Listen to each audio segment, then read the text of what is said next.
Medo eko appointment mu Asamankese na yegina lower aye atem na say ye kasemra se bedwene ohonom no na watu anamo bi ne se wo mahwe enhyehyeye ene entoto Osenase M JHS na wo mo atumi asiesie dia makro no ene akoye anigisema nwumasua na wo hwe ne nkanko Mrashabjoni ye ogina hode mo manfo a wonom ewo Lower West Achim Owin Kwame Frempong ene wono ode 3 unit classroom block bebi a mofra ebetena sua de ene bebi a penifo ebetena di dwuma mekire office no ama Achim Osenase M JHS sene be ya wonom ebetumi edi wondwuma na we kwan ba kwa wo fa so aboa ama adesua ene adekire afa no ntoma pefra awana baton pesua so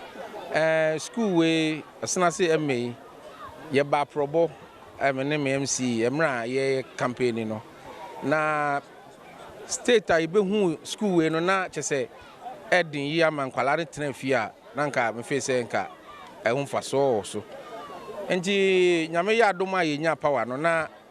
yaka ye manifesto mu so education and health is our priority enti kwan bi e be fa so a ye mmofra na ewo Lower West Achim ebenya conducive arena of learning no you be make sure say be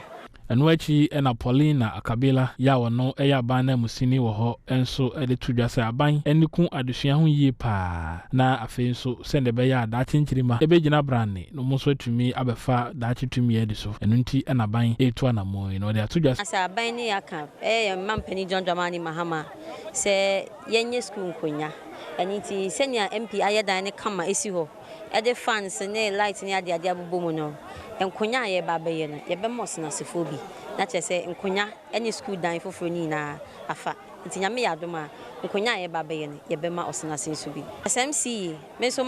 mani so ade hu ni se bibia John Dramani Mahama ye president de bebe bia no ye so ye be hwe ni aye ne kama isane se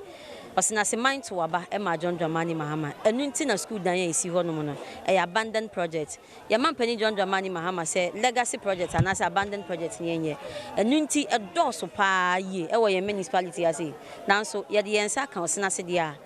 se na mu ina monitor no mo hu say contractor was site a oye nti ye be ye aka ho